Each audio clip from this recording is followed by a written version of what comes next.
Morgen. Guten Morgen, auf geht's nach Kreta zu Mein Schiff Herz. Hallo, nachdem wir jetzt alle Kontrollen hinter uns gebracht haben und wir mit dem Bustransfer ans Schiff angekommen sind, wie ihr sehen könnt, es ist schon abends und es ist spät, klappt bald 8 Uhr und wir müssen noch zur Seenotrettung, um 21 Uhr läuft das Schiff nämlich dann aus. Also, wir haben jetzt Spaß hier in Griechenland, Zypern und Israel.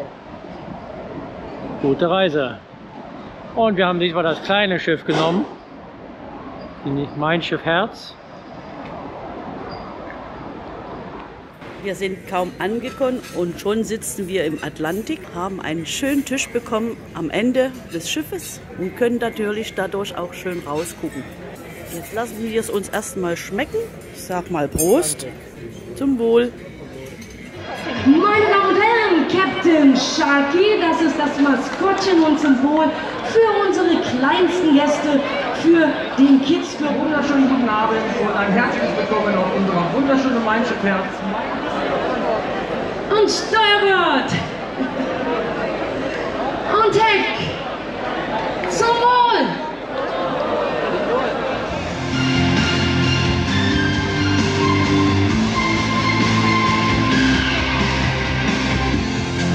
Du bist ein Kind der See und die Welt liegt dir zu Füßen.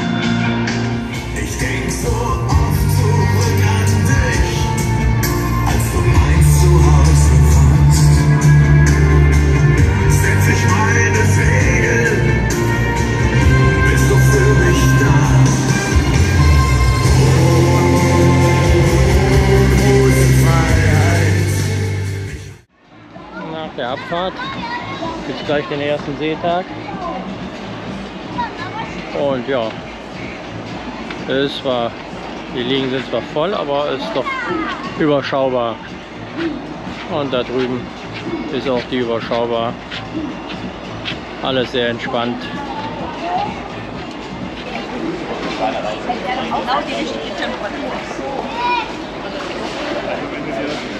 Mittags im Angelmann. Wunderbar mit Blick aufs Wasser sitzen. Die Besteckständer gibt es auch wieder. Eine herrlich ruhige See. Der erste Seetag. Wir sind gestern Abend gestartet in Heraklion auf Kreta und sind jetzt auf dem Weg nach Zypern, wo wir morgen früh eintreffen. Und dann geht es auf den Ausflug. Bei herrlichstem Sonnenschein haben wir heute schon auf der Liege am Pool gelegen und die ersten Schwimmversuche gemacht. Einfach traumhaft. Die Außenalster ist immer gut besucht. Hier können wir völlig entspannt das tolle Wetter und die Aussicht genießen auf dem Weg nach Limassol. Limassol, die Abfertigungshalle. Da geht es gleich raus durch das Gebäude und dahinter stehen dann unsere Ausflugsbusse. Die Innenstadt ist rund 4 Kilometer weg. Da kann man mit dem Shuttlebus hinfahren. Heute sind Landausflüge angesagt und man glaubt es kaum, das Pooldeck ist komplett fast verwaist. Einer war schwimmen, keine Liegen reserviert. Heute kriegt man immer eine Liege, wenn man das wollte, aber wir machen auch einen Landausflug. Das Herz trägt sie auf dem Bug. So davor steht, ist es doch ganz schön groß. War kein Vergleich mit den neuen Schiffen. Unser Landausflug auf Zypern führt uns als erstes zum Felsen der Aphrodite. Durch den Tunnel kommen wir bequem dahin.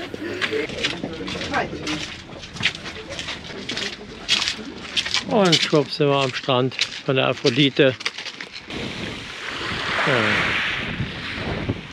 Unser erstes Ziel auf unserem heutigen Ausflug auf Zypern führt uns zum Felsen der Aphrodite.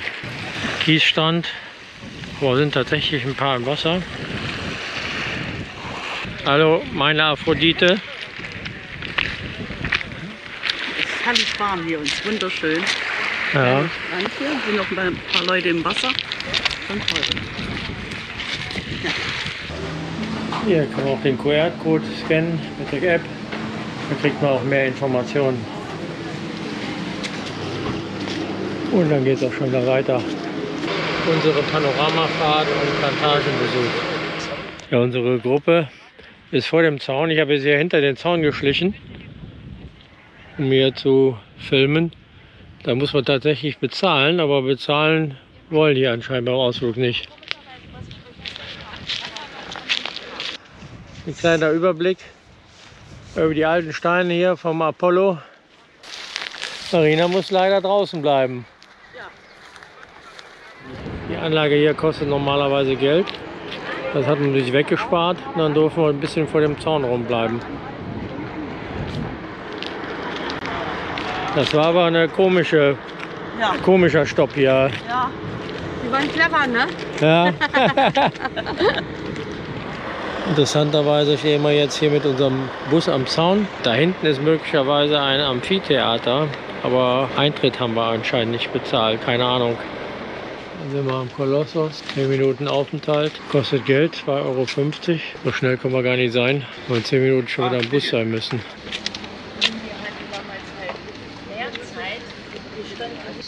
Mal kurz die Kamera über die Mauer halten, denn rein können wir leider nicht. Wir fühlen uns ausgesperrt. Stehen tut man hier ja nichts. Das ist mal ein großer Wein hier. Oh, lecker. Echt? Schmeckt die? Ja, und bei uns zu Hause ist der Wein dieses Jahr nichts geworden. Dann müssen wir das so bauen hier. Herrlich gemacht. Unser letzter Stopp, die Plantage.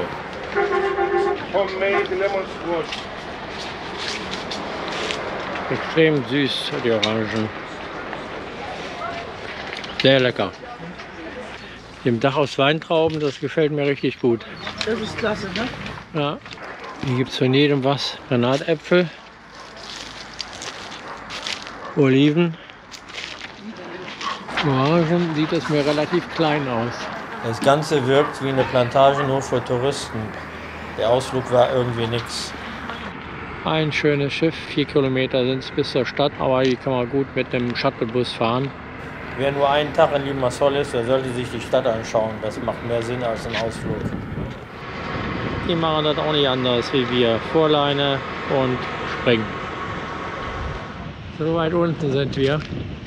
Marina winkt aus dem Fenster.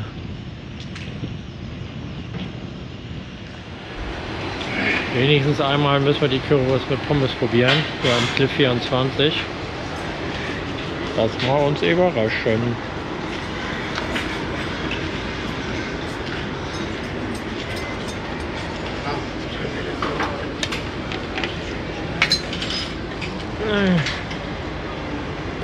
Guten Appetit. Dankeschön.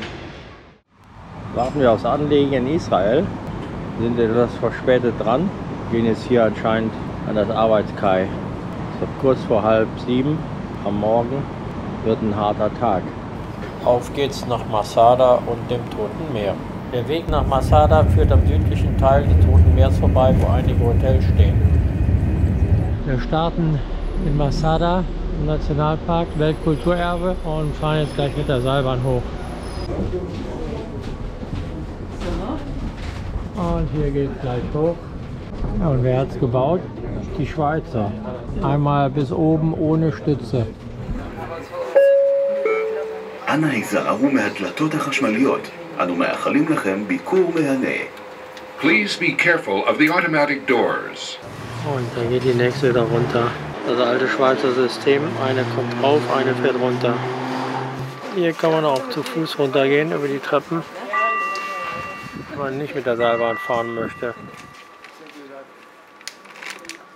Normalerweise Berge haben Spitzen. Dieser Berg hat keine Spitze.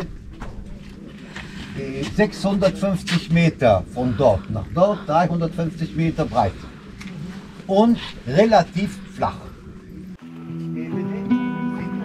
Was für ein Aufwand, das alles hier oben zu bauen.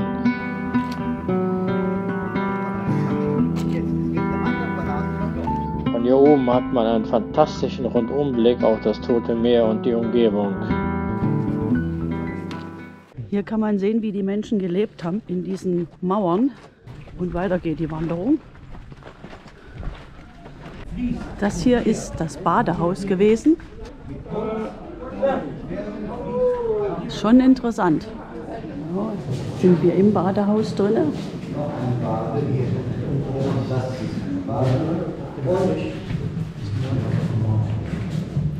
Die untere ist Original und ab dem Strich ist neu aufgebaut. Das ist schon Wahnsinn, dass das alles noch die Originalverputzung ist hier. Die waren damals klein, ne? Mach dir nicht die Brille kaputt.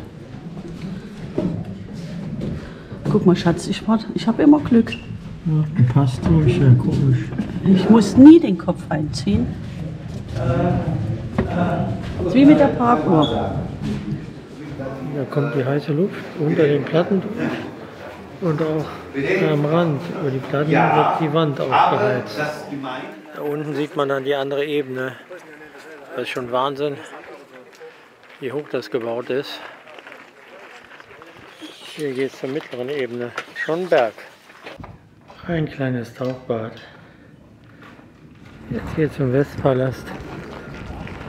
Ehemalige Zisterne, wo das Wasser gespeichert wurde, wenn einmal im Jahr Regen fällt. Da müssen aber viel Wasser gespeichert haben. Über diese Stelle sind die Römer damals eingedrungen, haben dann von unten die Rampe hochgebaut.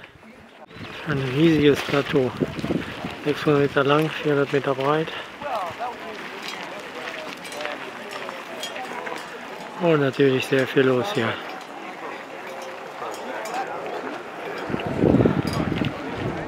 So, unser Ausflug ist jetzt zu Ende und wir fahren jetzt wieder mit der Seilbahn, die gerade kommt. Und wie hat es dir gefallen? Sehr schön, nur sehr warm, aber im Sommer ist es noch heißer, von daher immer noch Glück. Was hochfährt, muss auch wieder runterfahren. Und wir haben natürlich die Karre vollgepackt.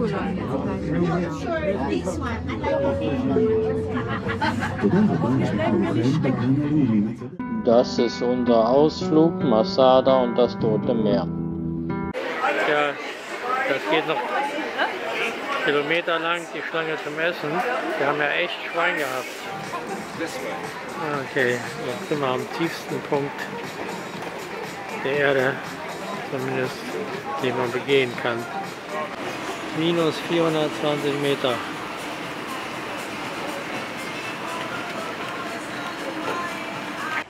Ja, the World Lowest Bar, 420 Meter unter Null.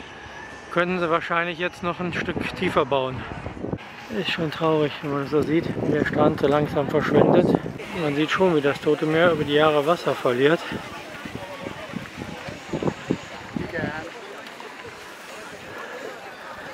Auch die Gebäude sind ganz schön weit nach oben gewandert. Ja, die schönste Stelle ist es ja nicht gerade für dieses kleine Bad.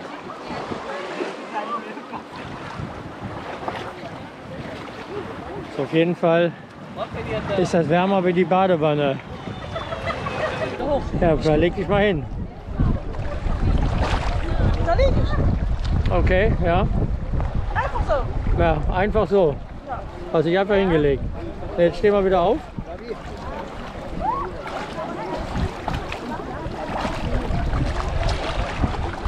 Okay. Na, der Meister, der liest Zeitung. Im Urlaub muss man auch sich fortbilden.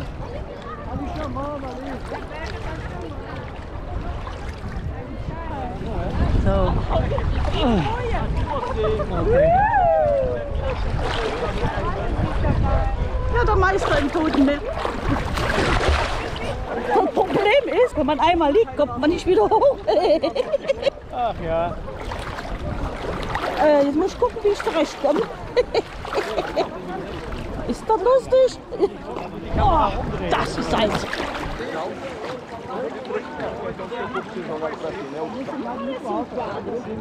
Aufstehen ist gar nicht so einfach. Ja. In 2.2 wurde das hier oben tatsächlich höher gesetzt, weil das Wasser 2 Meter weg war. Und jetzt ist es ganz weit unten. Was in den letzten 20 Jahren passiert ist, ist schon der Wahnsinn.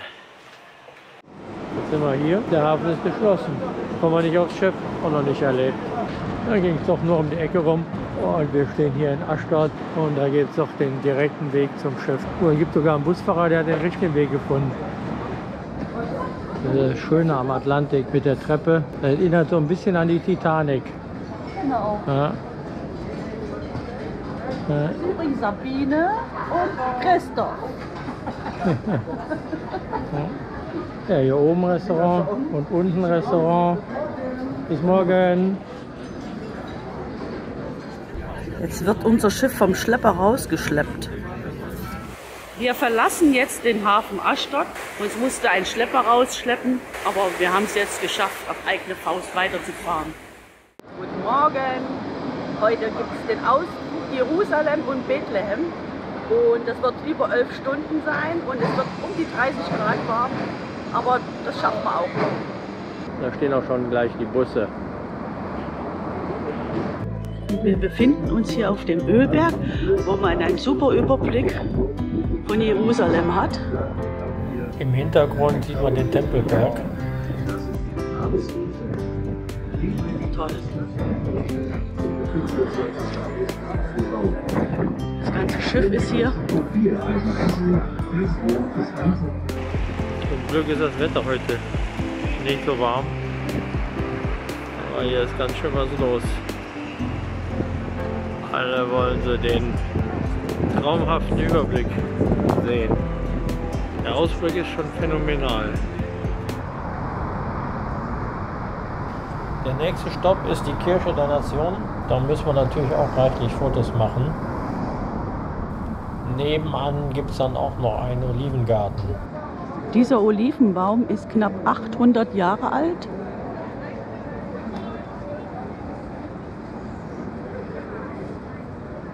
Unser nächstes Tagesziel führt uns nach Bethlehem. Da müssen wir durch die Absperrmauer. Das ist schon ein wenig bedrückend. Hier ist noch mal ein Stück Mauer. Palästina. Mamelucken waren die Menschen, die haben die Kreuzfahrer erobert. Und jetzt geht es in die Kirche, wo Jesus Christus geboren wurde. Über diesen Eingang gibt Der übliche Stopp zum Shoppen darf natürlich auch nicht fehlen. Warten wir drauf und verschwenden hier unsere Zeit. Wir müssen ja alle irgendwie Geld verdienen. Wohl extra für Bustouristen gibt es überall besser und günstiger. Ja, wir sind die Gruppe 4.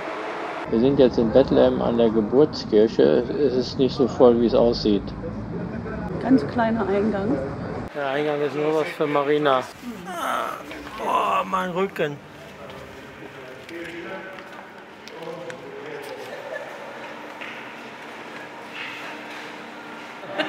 Also, da musst selbst du dich bücken, ne? Ja.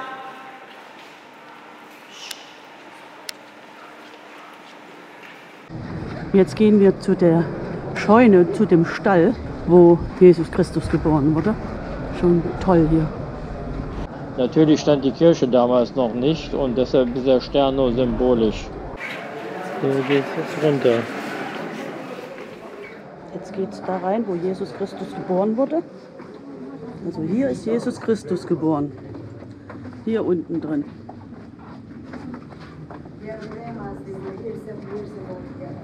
Genau da ist es gewesen. Es war hier früher ein Stall. bis Jesu zahlen wir 14 Geschlechter, 14 Generationen. Hier auf rechten Seite wird gezeigt die Krippe. Das ist wie gesagt nochmal der Eingang.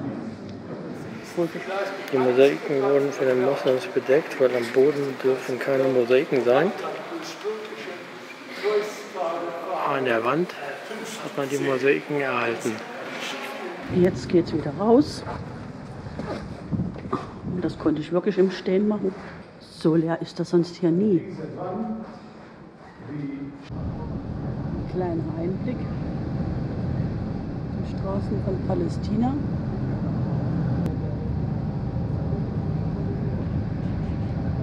Wir fahren jetzt zum Essen. Ja, wir haben ein kleines Malörchen. Uns ist ein Auto hinten reingefahren. Und unser Busfahrer macht jetzt erstmal Fotos. Das Auto hat schon eine schöne Beule von unserem Bus gekriegt. Müssen wir mal gucken, wie wir uns da jetzt einigen. Langer Zeit gibt es wieder was zu essen.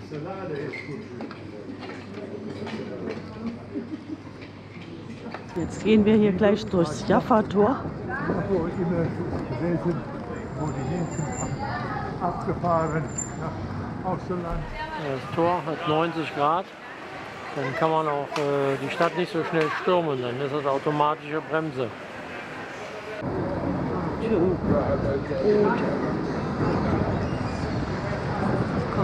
Stadt von Jerusalem rein. Jetzt sind wir mitten in Jerusalem. Ist ein Trubel hier. Also wer Lust auf Shoppen hat, der kann hier shoppen. Rechts und links.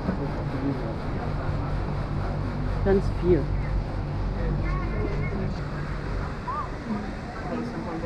Und natürlich viele Souvenirs. Souvenirs ohne Ende. Das ist schon schön hier, ne? Ganz viele kleine Gassen, wo die ganzen Händler sind, rechts und links, und wo man so schön rumschnarchen kann, was man so findet. Ja, ein richtiger Bazar. Ja.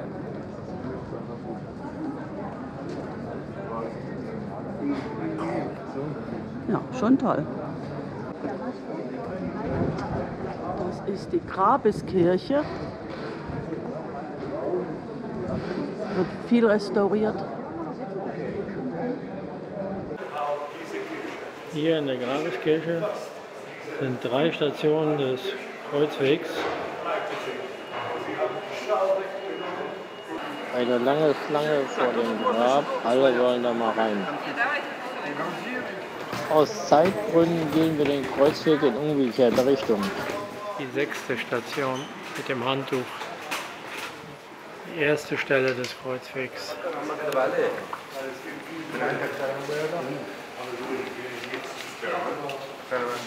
Jetzt gehen wir zur Klagemauer. Eine Stromerin. Jetzt geht es Richtung Klagemauer. Mal gucken, was ich so beklagen habe. Jetzt sind wir an der Klagemauer angekommen. Hier ist halt getrennt zwischen Männlein und Weiblein.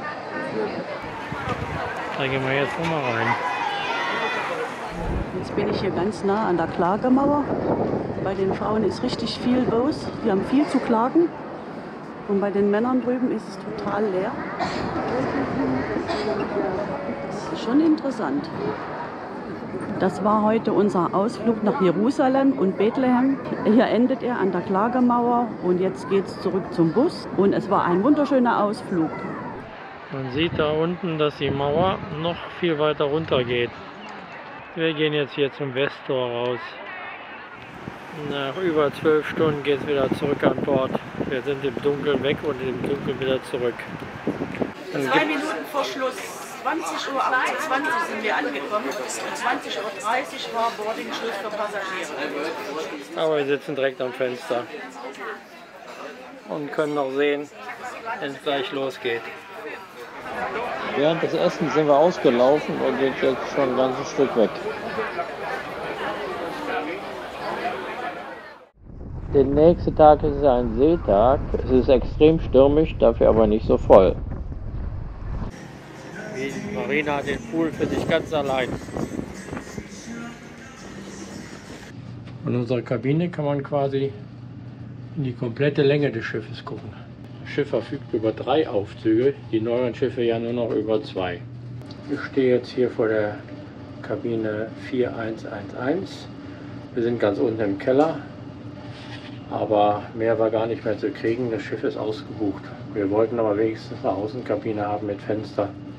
Wir gehen jetzt mal rein. Man hat gleich Tageslicht, das macht das schon viel angenehmer. Die Betten kann man auch, wenn man will, auseinanderziehen.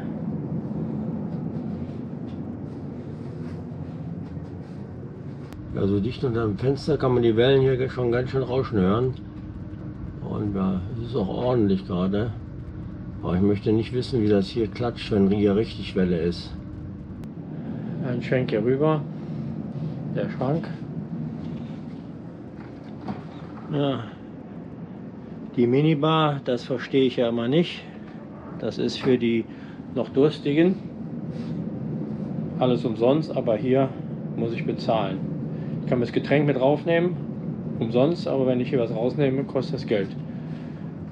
Schränke. Hier sind die Rettungswesten. Schrankkapazität ist ausreichend mit Schubladen. Der nächste Schrank. Für Hemden ist das etwas knapp. Hier hätte man ruhig Regale reinmachen können. Der nächste Schrank, warme Decken, der ist wiederum richtig groß. Da passt alles hin, was man so braucht. Schuhe am Boden. Ja, die Schrankkapazität ist wirklich ausreichend. Was man hier hört, ist die Klimaanlage gerade, die hier oben sehr laut rauscht. Egal wie ich die einstelle.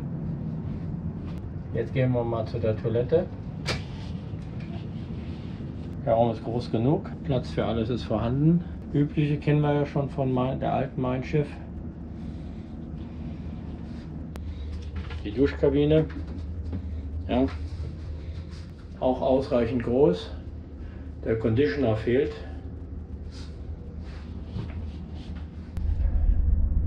Ja, wenn man auf der Toilette sitzt, dann merkt man die Vibration der Motoren. Da kann man schon sehen, dass wir im Keller wohnen. Aber es geht natürlich bei einer Fensterkabine so nicht anders, weil die Fenster sind natürlich im Rumpf. Der Vorraum vom Bett ist überraschend groß. Da haben wir also reichlich Platz. Kleiner Schreibtisch, der ist ein bisschen eng mit Spiegel. Aber eigentlich wunderbar durch das Fenster, Licht durchflutet. Kann man nicht anders sagen. Vor allen Dingen, das Schönste ist wirklich, die hat wahnsinnig viele Schrankkapazitäten hier drin. Alles Schrank. Nur, dass wir so beim Maschinenraum sind, dass doch relativ viel Krach hier ist, ist nicht ganz so gut. Also die 4. Etage würde ich aus Gründen des Kraches nicht nochmal nehmen. Zumindest nicht im Heck. Lange fährt die Mein Schiff Herz ja nicht mehr, aber für uns ist das noch richtiges Schiffgefühl auf diesem Schiff. Die neueren, da wird schon vieles weggespart, das ist zwar alles moderner, aber nicht mehr so schiffig. Deshalb sind wir sehr gerne mit diesem Schiff gefahren. Wer das nochmal tun will, sollte sich beeilen, denn bald wird die ja außer Dienst gestellt.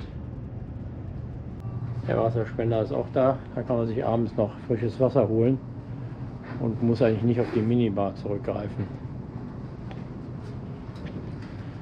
Auf jeder Etage gibt es natürlich nur 3 Aufzüge.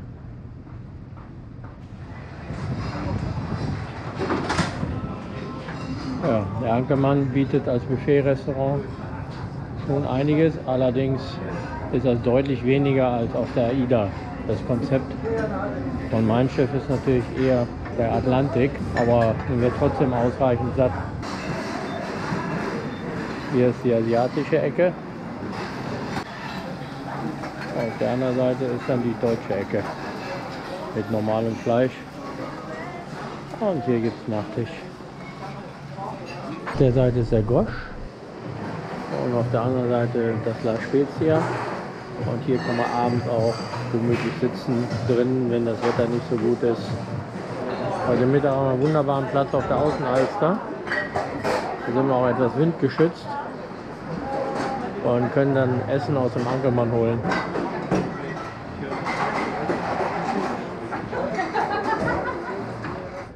Auf dem Balkon kann man zwar hier nicht gehen, aber gucken kann man trotzdem.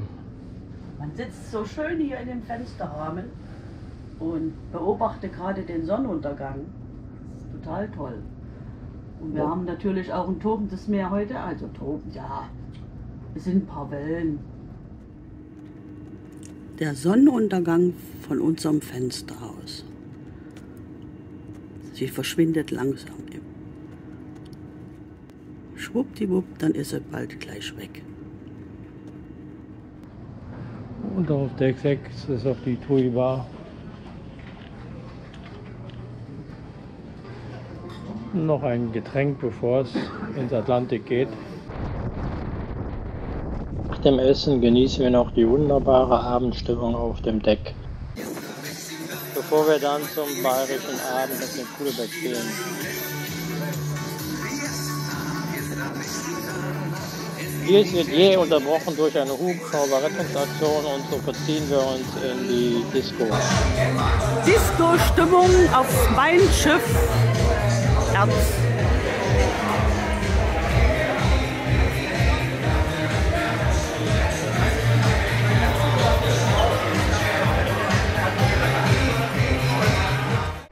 Prost Marina, Glückwunsch zum Geburtstag.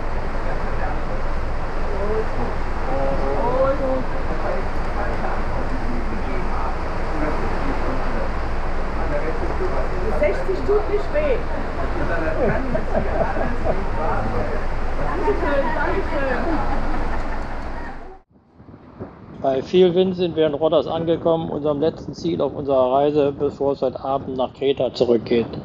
Die Altstadt liegt direkt vor uns. Hier legen natürlich auch immer viele Fähren an. Die ganzen Inseln sind ja überwiegend auch mit Fähren verbunden. Die legen teilweise sehr abenteuerlich an. Den Unterschied zum Seetag von der Liegenbelegung, den sieht man natürlich deutlich. So ruhig ist das Schiff. Jetzt warten wir hier auf die Truppe vom Landausflug, dass wir gleich mit den E-Scootern fahren können. Heute ganz schön windig. Hier vom Schiff. Sehr schön hier in Rhodos. In E-Scootern. Jetzt gleich in die Altstadt. Ein erster Test, die sind moderner wie die wir aus Bootraum kennen. Insgesamt die Stadtmauer hier oben ist ungefähr 5 Kilometer lang und wurde, so wie wir sie jetzt hier sehen, damals gebaut von den Johannitern, den Kreuzrittern.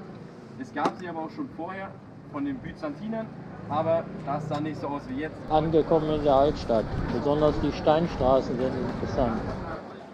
Die einzige in Europa, die noch so erhalten ist. Das ist hier kein Kopfsteinpflaster, das ist Kieselsteinpflaster. Habe ich noch nie erlebt. Auf der westlichen Seite am nördlichen Gipfel von Rhodos bläst der Wind ganz ordentlich. Das mit dem Kies ist nicht so meins. Am Aquarium wechseln wir dann auf die Ostseite. Je weiter wir zum Hafen kommen, umso weniger windig wird's.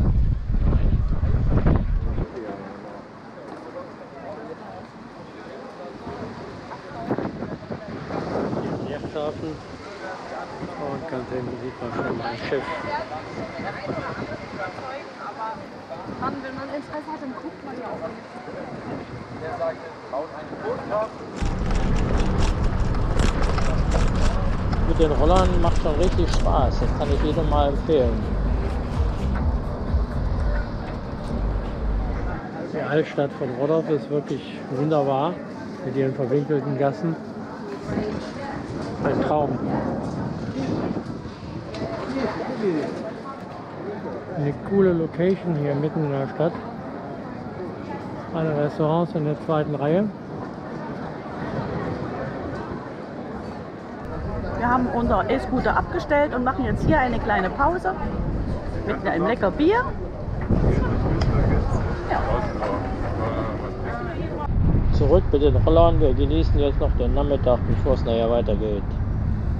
Die Maschine dampft schon ordentlich. Gleich geht's los.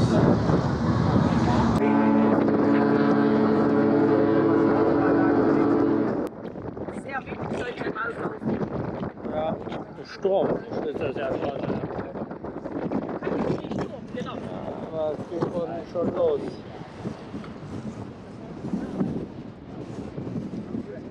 Den Puppes mitwegnehmen. Das ist spitze. Sail away. Ist auch schön. Ja.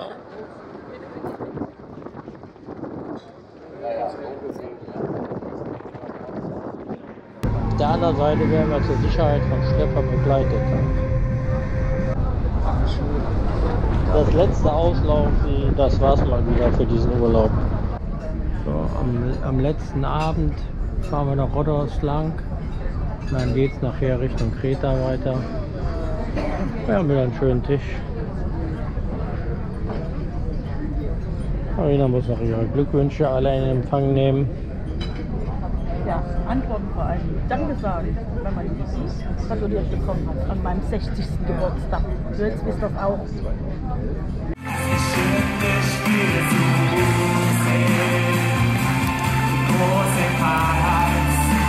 Ich hab mich nach dir gesehen, du hast dich in mein Herz gekreist, das ist schön, das Spiel so.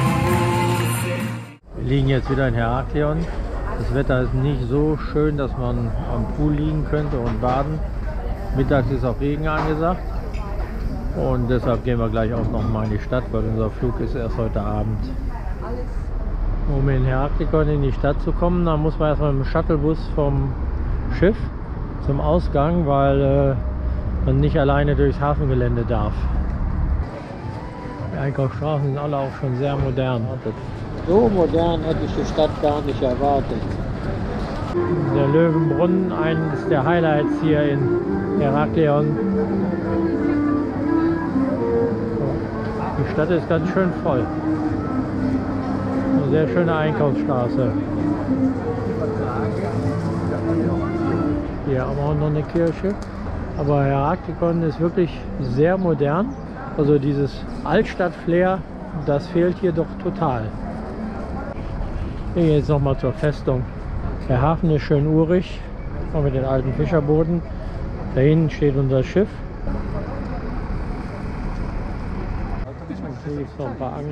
Ein Blick von der Festung über den Hafen.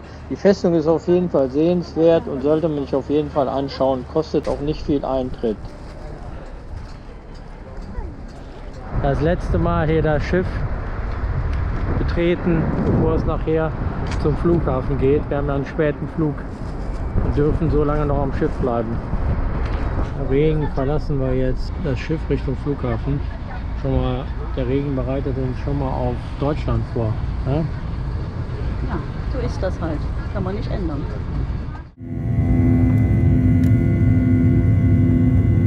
Wir erhaschen noch einen letzten Blick auf die Mein Schiff Herz.